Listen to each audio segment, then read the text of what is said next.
Octubre de 2008. En apenas un mes, Lehman Brothers, uno de los gigantes de Wall Street, se derrumba bajo el peso de la deuda. El Congreso de Estados Unidos aprueba un rescate de más de 700.000 millones de dólares para evitar el colapso total del sistema financiero. Millones de familias pierden sus casas, sus ahorros, su confianza. En ese mismo momento circula un documento de apenas 9 páginas, enviado a una pequeña lista de correo de criptógrafos. Su título, Bitcoin, un sistema de efectivo electrónico entre pares. Nadie lo sabe todavía, pero ese texto encierra una idea capaz de desafiar a bancos, gobiernos y a todo lo que entendemos como dinero. 3 meses después, el 3 de enero de 2009, se mina el primer bloque de la red, el bloque Génesis, la primera piedra de un nuevo sistema financiero. Dentro lleva grabado un mensaje: The Times, 3 de enero de 2009, canciller al borde del segundo rescate para los bancos. Quien lo escribe firma con un nombre que nadie conoce, Satoshi Nakamoto. No sabemos quién es, dónde está, ni siquiera si es una persona o varias. Lo único cierto es que ha puesto en marcha un sistema que sobrevive sin él. No concede entrevistas, no aparece en público, no deja pruebas de su identidad. Solo queda el rastro de sus correos, sus mensajes en foros y alrededor de 1 millón de bitcoins que no se han movido desde 2009. Una fortuna de decenas de miles de millones de dólares. Durante más de 15 años, periodistas, investigadores y curiosos siguen cada pista. Analizan palabras, horarios, fragmentos de código, se señalan sospechosos. Porque Satoshi Nakamoto no solo crea Bitcoin, también crea un misterio, un mito. Y ese mito hoy vale más que el oro. Esta es la historia de la mayor incógnita de la era digital. Este es el misterio de Satoshi Nakamoto. En el documento, Satoshi explica un sistema de dinero electrónico entre personas, sin bancos, sin intermediarios, sin necesidad de confiar en nadie. Satoshi propone una red pública donde los usuarios validan las transacciones mediante un método que llama prueba de trabajo. Cada bloque de datos confirma las operaciones anteriores y crea una cadena que no se puede modificar, una cadena de bloques. Es la primera vez que alguien describe una forma práctica de dinero digital realmente descentralizado. El mensaje pasa casi desapercibido, solo unos pocos expertos responden al correo. Entre ellos hay nombres que ya habían intentado crear algo parecido antes: Wei Dai, creador de B-Money, y Nick Szabo, autor de BitGold. Satoshi menciona a Dai directamente en su documento y lo cita como una de sus referencias. También contacta con él por correo para hablar del proyecto.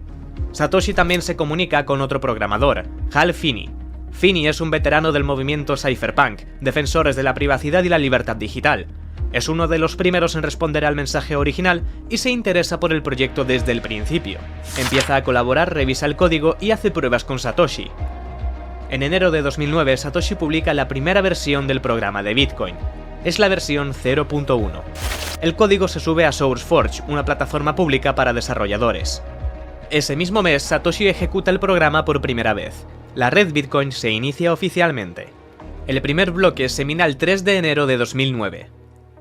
Para minar Bitcoin, los mineros usan ordenadores. Estos ordenadores se encargan de resolver problemas matemáticos muy complejos, y el primero que consiga resolver uno gana el derecho de añadir un nuevo bloque a la cadena de bloques, blockchain. Como recompensa por su esfuerzo, el sistema automáticamente le entrega una cantidad de bitcoins nuevos. Así es como se crean los bitcoins, no los emite un banco, sino la propia red, como premio a quienes la mantienen funcionando. La blockchain o cadena de bloques es el registro público donde se guardan todas las transacciones que se hacen con Bitcoin desde el primer día. Cada bloque contiene una lista de transacciones. Por ejemplo, A le envía 0,5 bitcoins a B, y está enlazado con el bloque anterior mediante un código criptográfico. De esta forma, cada bloque depende del anterior, creando una cadena continua y segura. Lo importante es que nadie puede modificar un bloque sin alterar todos los demás, algo prácticamente imposible. Por eso, la blockchain es considerada una tecnología incorruptible y transparente. Cualquier persona puede verla, pero nadie puede falsificarla. Y el bloque Génesis. Ese primer bloque genera una recompensa de 50 bitcoins, pero nadie puede gastarlos. Están bloqueados para siempre. Satoshi lo diseña así a propósito, como una forma de dejar constancia del origen del sistema. A partir de ese instante, la red Bitcoin está viva. Cada ordenador que ejecuta el programa comprueba las operaciones. Cada bloque que se mina refuerza la cadena. El sistema empieza a funcionar sin que nadie pueda pararlo. Los primeros usuarios se comunican directamente con Satoshi, le hacen preguntas, le proponen mejoras y le informan de fallos. Bitcoin funciona exactamente como él había prometido. Satoshi nunca pide dinero, nunca busca atención. Solo quiere que la gente pruebe el sistema y entienda cómo funciona. Bitcoin deja de ser una idea teórica y pasa a ser una realidad.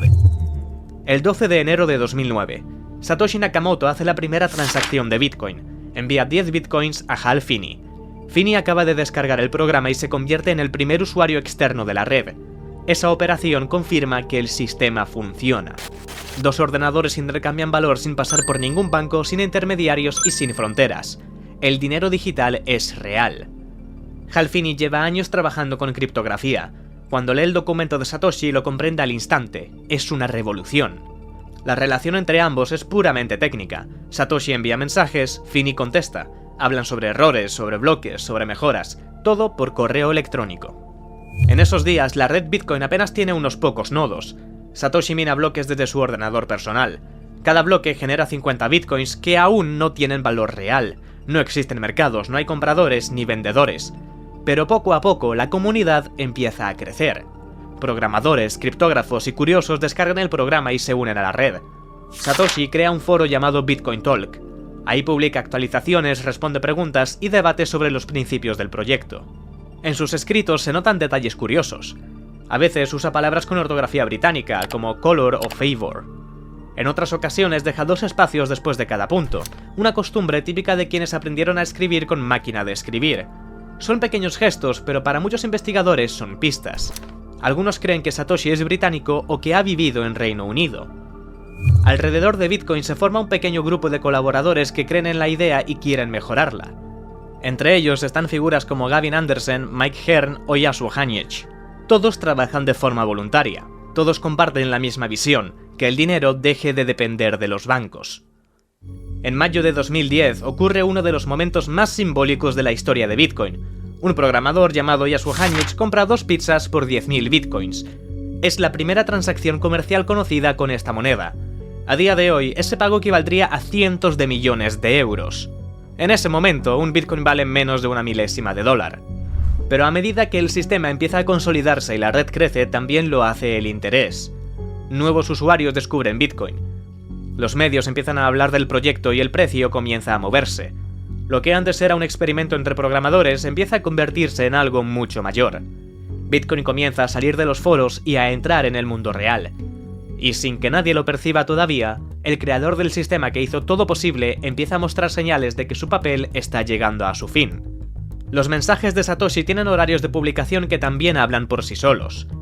El programador suizo Stefan Thomas recopila las horas exactas en las que Satoshi envía correos y escribe en foros. El resultado muestra un patrón claro. Entre las 5 y las 11 de la mañana, hora del meridiano de Greenwich, Satoshi no escribe nada, nunca. Eso sitúa su actividad entre Europa Occidental y la costa este de Estados Unidos. El inglés británico refuerza la idea de que puede estar en Reino Unido, Irlanda o algún país del entorno europeo. Otros creen que podría ser estadounidense pero con formación británica. El código también habla. Satoshi programa Bitcoin en C++, un lenguaje potente y complejo. Utiliza la llamada Hungarian Notation para nombrar variables, una técnica popular en los años 90, sobre todo entre los desarrolladores que trabajaban con productos de Microsoft. También usa la convención de nombrar las clases con la letra C mayúscula al principio, una práctica habitual en los sistemas de aquella época. Es el trabajo de alguien con una base sólida, probablemente con más de 20 años de experiencia en programación.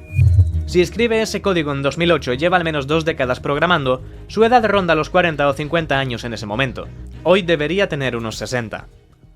A medida que Bitcoin crece, también crece la curiosidad por su creador. El nombre de Satoshi Nakamoto empieza a circular fuera de los foros. Periodistas, expertos y aficionados buscan respuestas, y las primeras teorías aparecen enseguida. Las miradas se dirigen hacia Wayback y Nick Szabo. Wayback es el creador de B-Money, un sistema de dinero digital propuesto en 1998. En su idea ya describe una red descentralizada, sin bancos, donde las transacciones se validan mediante criptografía. 10 años después, Satoshi contacta con él antes que con nadie para hablar del proyecto. Eso llama la atención de la comunidad. Algunos piensan que Satoshi es en realidad Wei Dai usando un seudónimo, pero él lo niega. Dice que solo intercambió correos con Satoshi y que no tiene nada que ver con la creación de Bitcoin. El segundo nombre es Nick Szabo. Szabo es un programador y criptógrafo estadounidense. En 2005 publica una idea llamada BitGold, considerada la antecesora directa de Bitcoin. El concepto es casi idéntico: resolver problemas matemáticos para crear una moneda digital descentralizada. Pero no, Nick Szabo no es Satoshi. Aunque su idea de BitGold se parece mucho, nunca ha habido pruebas reales que lo vincularan. Su forma de escribir y programar es distinta, y él mismo siempre ha dicho que no es el creador de Bitcoin. Pero a finales de 2010, algo empieza a cambiar. Satoshi deja de participar tanto en los foros, sus mensajes se vuelven cada vez menos frecuentes. El creador de Bitcoin, que hasta hace poco respondía a todos los correos y revisaba el código línea por línea, empieza a desaparecer del día a día del proyecto. En ese momento la red ya funciona con estabilidad. Cada vez hay más usuarios, más programadores y más atención mediática. Bitcoin empieza a salir del anonimato. Satoshi lo ve y toma una decisión: cede el control. Entrega el acceso del código fuente a Gavin Andersen, uno de los desarrolladores más activos y respetados del grupo. También le da la clave de alertas, una herramienta que permite enviar mensajes globales a toda la red en caso de emergencia. Gavin asume el liderazgo técnico del proyecto. Satoshi confía en él. Después de eso, Satoshi participa cada vez menos. Envía su último fragmento de código, deja un par de comentarios técnicos en el foro y se aparta poco a poco. Ya no responde preguntas, ya no entra en los debates.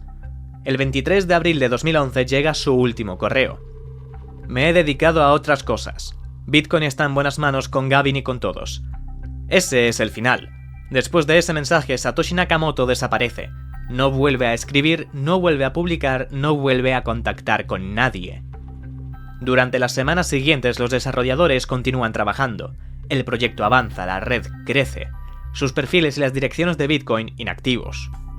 Pronto otro nombre aparece en la investigación: Hal Finney, el primer usuario de Bitcoin aparte de Satoshi.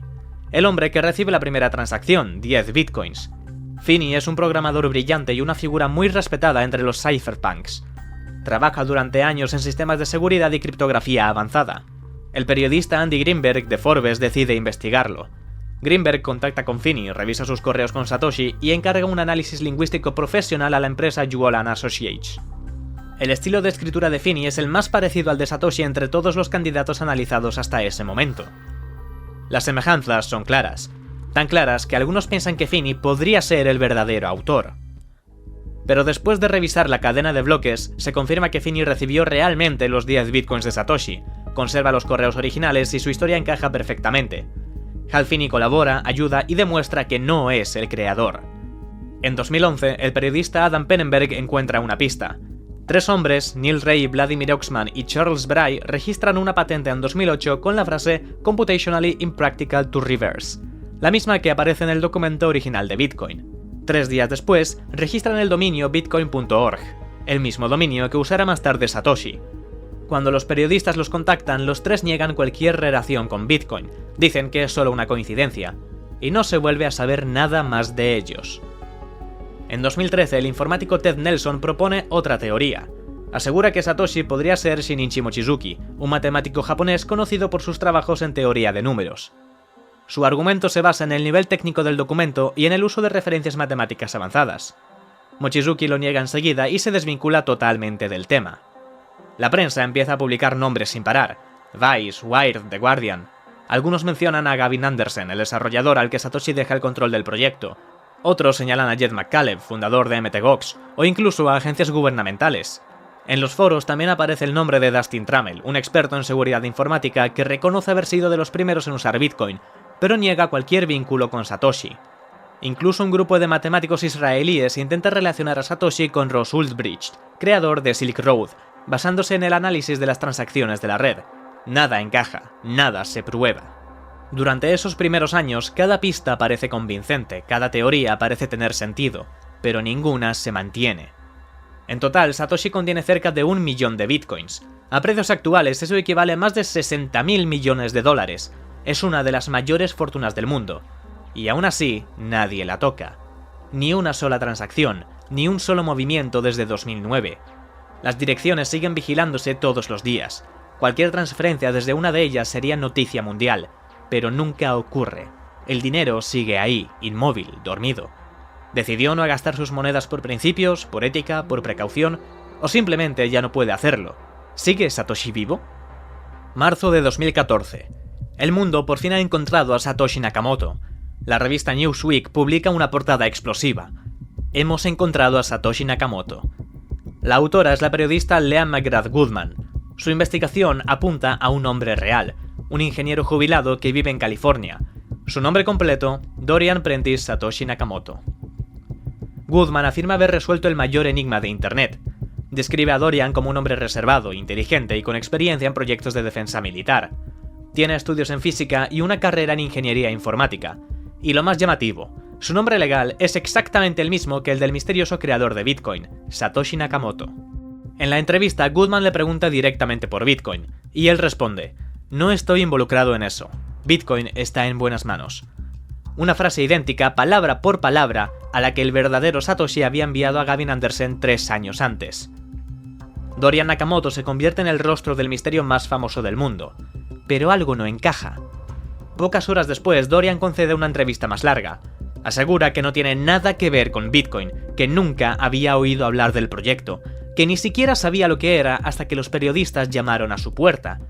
Dice que entendió mal la pregunta, que pensó que se referían a su antiguo trabajo en defensa.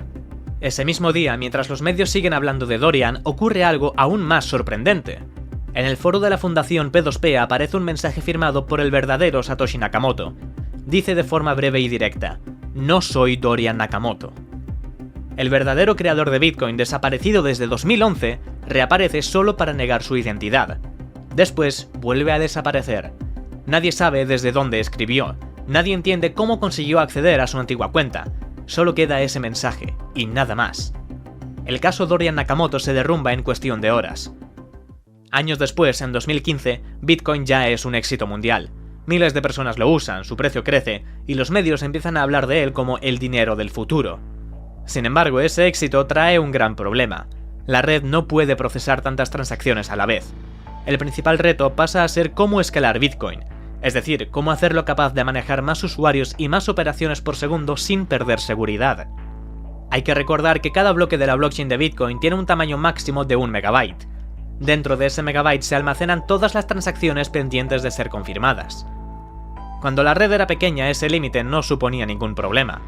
Pero en 2015, con miles de usuarios activos, los bloques comenzaron a llenarse. Eso provocaba retrasos en las confirmaciones y comisiones cada vez más altas, ya que los usuarios competían por incluir sus transacciones en el siguiente bloque. La solución más lógica parecía sencilla: aumentar el tamaño de los bloques. Y eso fue exactamente lo que propuso Gavin Andersen. Gavin apoyaba la idea de un hard fork, es decir, una actualización del software que modificaría las reglas de la red y crearía una nueva versión de Bitcoin con bloques más grandes. Esta propuesta se conoció como Bitcoin XT, y en ella se planteaba ampliar el tamaño de los bloques de 1 megabyte a 8 megabytes, un cambio que permitiría procesar muchas más transacciones por segundo. Sin embargo, no todos estaban de acuerdo. Un grupo de desarrolladores, respaldados por una empresa llamada Blockstream, se oponía firmemente a cambiar el tamaño del bloque. Blockstream era una compañía recién creada, financiada con capital de riesgo, que tenía como objetivo desarrollar soluciones fuera de la cadena, como la red Lightning, que permitía hacer transacciones más rápidas sin modificar el tamaño del bloque principal. Su idea era mantener los bloques pequeños y desarrollar productos y servicios alrededor de Bitcoin para obtener beneficios. Y recuerda este nombre, Blockstream, porque más adelante volverá a ser importante. Gavin Andersen, al darse cuenta de que el debate se estaba volviendo más político que técnico, decidió lanzar una propuesta de mejora formal, conocida como BIP 101. Su intención era clara: recuperar el espíritu original del proyecto y devolver el control a los mineros y a la comunidad, no a un grupo reducido de desarrolladores o empresas. Para que su propuesta fuera aceptada, necesitaba que al menos el 75% de los mineros, es decir, de los ordenadores que mantenían la red, adoptaran su versión del software. Pero pronto la tensión aumentó. El CEO de Blockstream respondió públicamente con una advertencia sobre la seguridad de Bitcoin XT, sugiriendo que usar esa versión podría ser peligroso. Aquello marcó el inicio de una de las mayores divisiones en la historia de Bitcoin. Cuando se publicó el BIP 101, la comunidad se llenó de debates. Había una gran sensación de urgencia. Los mineros debían decidir qué versión apoyar, pero necesitaban información para hacerlo. Naturalmente se dirigieron a los dos principales espacios de discusión sobre Bitcoin, Bitcoin Talk y el subreddit r-Bitcoin. Y fue ahí cuando ocurrió algo muy extraño. Los moderadores del foro principal comenzaron a prohibir toda discusión sobre Bitcoin XT. No se permitía siquiera mencionar la propuesta, los mensajes se borraban y los usuarios eran expulsados. Era una situación absurda. Se estaba pidiendo a la comunidad votar sobre una actualización crucial, pero al mismo tiempo se estaba censurando cualquier intento de debatirla. El problema era que Bitcoin Talk y R-Bitcoin pertenecían a la misma persona, alguien que según varios testimonios tenía vínculos financieros con Blockstream. Más tarde se filtró una conversación privada en la que uno de los moderadores justificaba su decisión con estas palabras: "La forma en la que gestionamos nuestro foro es coherente con nuestra filosofía de propiedad privada. Es un sitio web centralizado y tengo total libertad para administrarlo como quiera, sin ninguna obligación ética de permitir libertad total de expresión". Lo irónico es que años antes, esos mismos moderadores defendían lo contrario, que los foros de Bitcoin debían ser espacios libres, abiertos y transparentes, donde cualquiera pudiera debatir ideas y contribuir al conocimiento colectivo. Finalmente, Bitcoin XT no alcanzó el 75% de apoyo necesario, y la propuesta fue descartada. El parche se retiró y el proyecto se disolvió poco a poco. Y por primera vez quedó claro que Bitcoin ya no era solo un experimento tecnológico. Era un sistema con intereses económicos, políticos y corporativos en juego, y el control de su desarrollo se había vuelto un asunto de poder. En diciembre de 2015, Internet vuelve a estallar. Dos medios publican algo que promete resolver el misterio de una vez por todas. Wired y Gizmodo aseguran haber encontrado al hombre detrás del seudónimo Satoshi Nakamoto. Su nombre, Craig Steven Wright, un empresario y experto en informática australiano. El artículo de Wired afirma que Wright es Satoshi. Publican correos y documentos filtrados que prueban que Wright y su socio fallecido, David Kleiman, crearon Bitcoin juntos. Craig Wright aparece en público como un hombre enigmático, con una historia llena de lagunas. En los documentos filtrados se le atribuyen frases que sugieren que él es el autor del documento original de Bitcoin. Incluso se muestran correos con Kleiman en los que hablan de nuestra invención. Y entonces, el 9 de diciembre de 2015, apenas unas horas después de las publicaciones, la Policía Federal Australiana registra la casa y las oficinas de Craig Wright. Los periodistas se amontonan frente a su casa. Las imágenes dan la vuelta al mundo. El supuesto creador de Bitcoin allanado por la policía. Durante los siguientes meses, Craig Wright desaparece. No concede entrevistas, no da explicaciones. El 2 de mayo de 2016, Wright publica un mensaje en su blog personal: "Soy Satoshi". Asegura tener pruebas criptográficas. Dice que puede firmar un mensaje usando una de las claves privadas originales de Bitcoin, las mismas que Satoshi utilizó en 2009. Afirma que su historia está respaldada por dos figuras respetadas del ecosistema, John Matonis y Gavin Anderson. Incluso difunde un vídeo en el que se le ve firmando digitalmente un texto. Aparentemente es la prueba definitiva. Cuando Gavin salió públicamente, dijo que creía que Craig Wright era Satoshi, porque se había reunido con él en Londres y su forma de ser coincidía con la de la persona con la que hablaba en 2010. Craig mostró una clave privada vinculada al primer bloque minado de Bitcoin, lo que le permitió demostrar que tenía acceso a esa clave. Pero en cuanto Gavin nombró a Craig Wright como Satoshi, el equipo de Bitcoin Core le revocó su acceso de confirmación. Da la sensación de que no querían ni ver las pruebas, porque ya sabían perfectamente quién era Satoshi. Cuando Bitcoin XT fracasó, ya no había razón para seguir ocultándose. Pero algo no encaja. Los expertos analizan las supuestas pruebas y encuentran fechas alteradas, metadatos modificados, fragmentos copiados. Todo es un montaje. La redada es por orden de la agencia tributaria. Buscan pruebas de evasión fiscal, no de criptomonedas. La situación se descontrola. Wright borra las publicaciones de su blog, desactiva sus cuentas, y el 5 de mayo de 2016 escribe su último mensaje: "Lo siento, pensaba poder volver a la luz, pero me rompí". Pasan los años y Bitcoin ya forma parte del sistema financiero mundial. Su valor se dispara, los gobiernos lo regulan y las empresas lo empiezan a adoptar. Pero, ¿quién es Satoshi Nakamoto? En octubre de 2024, HBO estrena un nuevo documental. Plantea una nueva hipótesis, una teoría que vuelve a reavivar el misterio. El documental sugiere que el verdadero Satoshi Nakamoto podría ser Peter Todd, un desarrollador canadiense conocido en el mundo de las criptomonedas. En 2010, Peter Todd corrige un mensaje técnico de Satoshi en un foro público. Poco después, Satoshi desaparece. Y años más tarde, Todd reaparece en la comunidad, esta vez como desarrollador activo. Esto abre la posibilidad de que Todd participara en el proyecto desde el principio, pero bajo otro nombre. Hay fechas que coinciden, publicaciones similares y parecidos en los patrones de comunicación. Pero cuando se sientan frente a Peter Todd, la respuesta es otra. Todd se ríe. Dice que todo eso no tiene sentido. Afirma que no tuvo ningún contacto con Bitcoin hasta 2014, y lo deja claro en cámara. Es una locura, eres creativo pero das con teorías muy raras. La misma sensación que han dejado todas las teorías anteriores. Coincidencias que parecen importantes pero que nunca prueban nada. En su tramo final, Hovak reúne los testimonios de figuras clave del mundo cripto. Adam Back reflexiona sobre el poder del anonimato. Roger Ver recuerda cómo Bitcoin cambió su vida. Y todos coinciden en lo mismo. Nadie sabe quién fue Satoshi Nakamoto, ni siquiera los que estuvieron allí desde el principio. Pero en mayo de 2025 algo cambia. El medio especializado Blockworks vuelve a revisar las pistas más antiguas.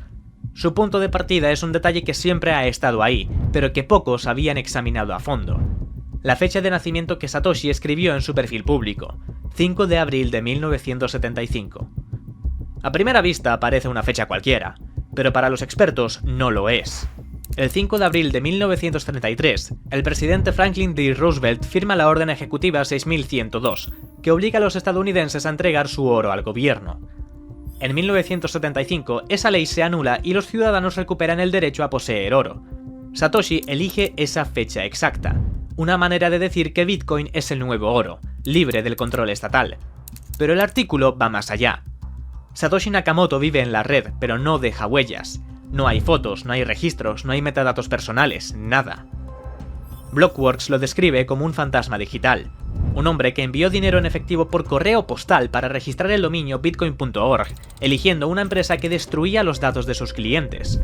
Un hombre que usaba Tor y otras herramientas de anonimato para ocultar su identidad, que siempre se comunicaba mediante correos temporales, y que cuando decidió desaparecer, lo hizo sin dejar ni un solo rastro. En un mundo donde cada clic se guarda y cada mensaje queda registrado para siempre, la falta total de información sobre Satoshi es lo más desconcertante de todo. Nada indica quién es, dónde vive o incluso si sigue vivo. Pero si queremos descubrir su identidad, tenemos que volver al origen, los documentos técnicos que usó para crear el white paper de Bitcoin. Básicamente hay dos ideas principales que inspiraron a Satoshi. Por un lado, la propuesta de B-Money, que describe la idea de un sistema de contabilidad digital distribuido, lo que hoy conocemos como la cadena de bloques. Y por otro lado, el sistema de pruebas de trabajo, conocido como Hashcash, que es la base del proceso de minería y de la verificación de transacciones. ¿Y quién inventó Hashcash? El director ejecutivo de Blockstream, Adam Back. Adam fue mencionado por Satoshi en su primer correo electrónico conocido, enviado a Wei Dai, el creador de B-Money. En ese mensaje, Satoshi decía lo siguiente: estaba muy interesado en leer tu página sobre B-Money. Estoy preparando la publicación de un artículo que amplía tus ideas y propone un sistema completamente funcional. Utiliza un mecanismo de Proof of Work inspirado en Hashcash. Me gustaría citar tu trabajo. ¿Podrías confirmarme la fecha original de publicación de B-Money para incluirla correctamente en la referencia? El correo incluía una referencia a hashcash.org, el sitio web de Adam Back. Y eso es interesante porque implica que Satoshi ya estaba en contacto con él.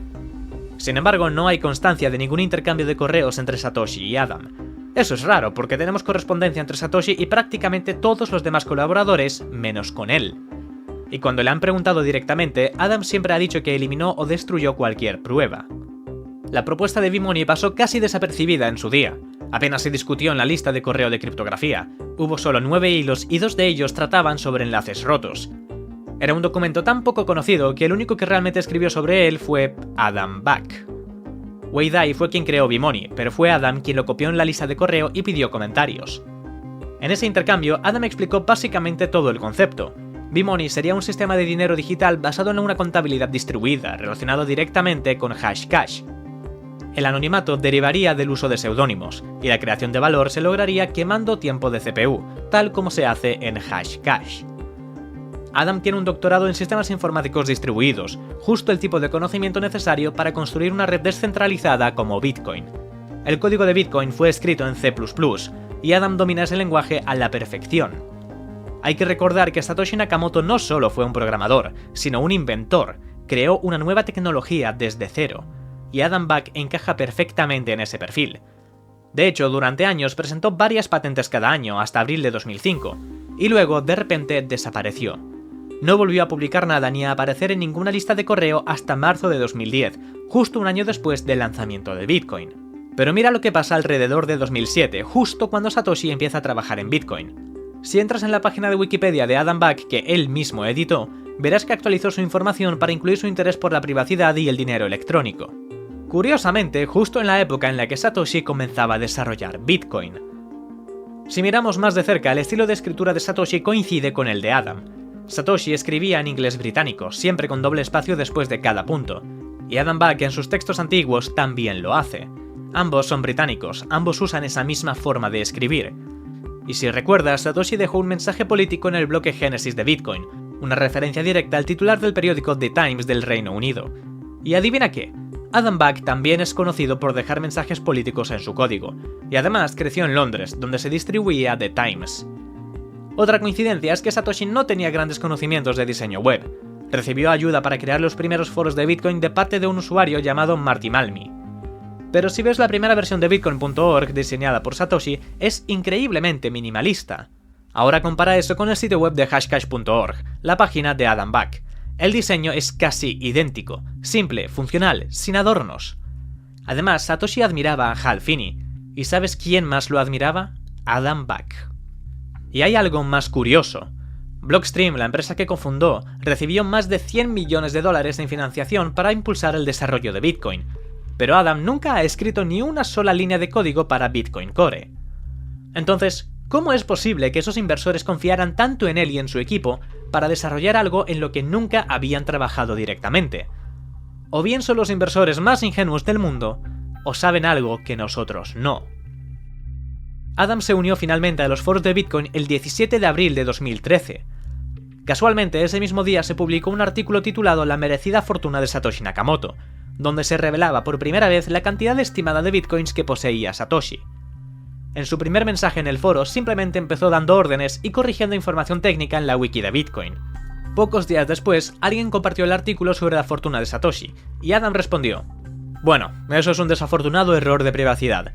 Casualmente pensé que ya había solucionado algunos problemas similares en Hashcash para Satoshi. Ahora quizá pueda vender parte de sus bitcoins de forma privada a través de un abogado y un banco suizo. De todos modos, no os preocupéis, seguramente podrá vivir con unos cuantos millones de dinero digital mientras se arregla este asunto". Lo más extraño de todo es que Adam mencionó una corrección de error en la minería de Bitcoin que no aparece en ningún registro público de cambios de 2010. ¿Cómo podría saber eso alguien que supuestamente acababa de llegar al foro? Pero, ¿es realmente Adam Back Satoshi Nakamoto? Primero, Adam no aparece en ningún registro del desarrollo original de Bitcoin. En el propio libro blanco, Satoshi cita a Hashcash, el inventor de Adam, como una inspiración, algo que no tendría mucho sentido si él mismo fuera su autor. Además, hay una gran diferencia en la forma de escribir. Satoshi usaba un inglés muy formal, tranquilo y casi académico. Adam, en cambio, siempre escribía de forma más directa, técnica, y a veces incluso con cierto tono autoritario. Solo con leer sus mensajes ya se nota que son dos personalidades distintas. Adam no apareció en la comunidad de Bitcoin hasta 2013, 2 años después de que Satoshi desapareciera. Si realmente hubiera sido él, ¿por qué esperar tanto para unirse al debate? Durante esos años Bitcoin vivió sus momentos más críticos, y Satoshi, si siguiera involucrado, habría estado presente, pero Adam no lo estuvo. Y aunque su primer mensaje suene sospechoso, esa frase sobre haber arreglado problemas para Satoshi podría ser simplemente una forma de hablar, una manera de referirse a Hashcash, a su propio sistema. Por último, el propio Adam siempre ha negado ser Satoshi. En todas sus entrevistas lo ha dejado claro. Admiro a Satoshi, su trabajo fue brillante, pero yo no he tenido nada que ver con la creación de Bitcoin más allá de haber desarrollado Hashcash años antes. Así que sí, hay coincidencias, hay frases extrañas, hay teorías, pero no hay pruebas sólidas. Lo más probable es que Adam Back fuera una pieza clave en la historia, pero no el propio Satoshi Nakamoto. Porque si realmente hubiera sido él, tendría que haber hecho todo perfecto, eliminar cada rastro digital, cambiar completamente su forma de escribir, desaparecer durante años sin cometer un solo error, y nunca, jamás mover ni un solo Bitcoin de los millones que minó. Y la pregunta es, ¿realmente alguien es capaz de hacer eso? A partir de ahí surge una nueva teoría. Quizás Satoshi no fuera una persona, sino un grupo. El experto en ciberseguridad Dan Kaminsky, uno de los primeros en analizar el código de Bitcoin, lo resume en una frase: Satoshi es un genio, o un grupo de personas. Muchos comparten esa idea.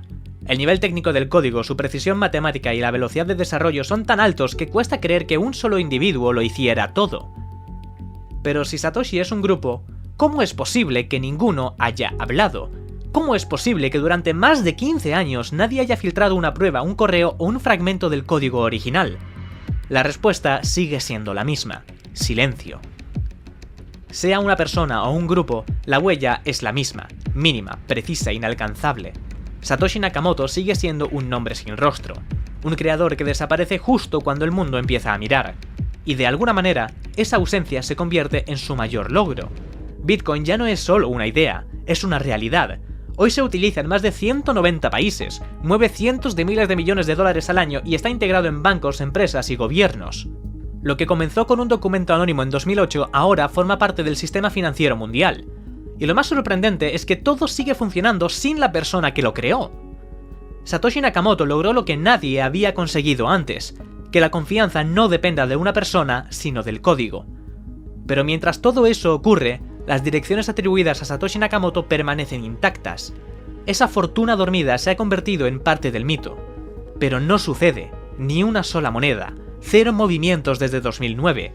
Ese silencio sigue siendo la prueba más poderosa de todas, porque al marcharse demuestra que Bitcoin no necesita un líder, ni una figura que lo dirija. Bitcoin sigue creciendo, y su creador sigue en silencio. Un silencio que ya no suena vacío.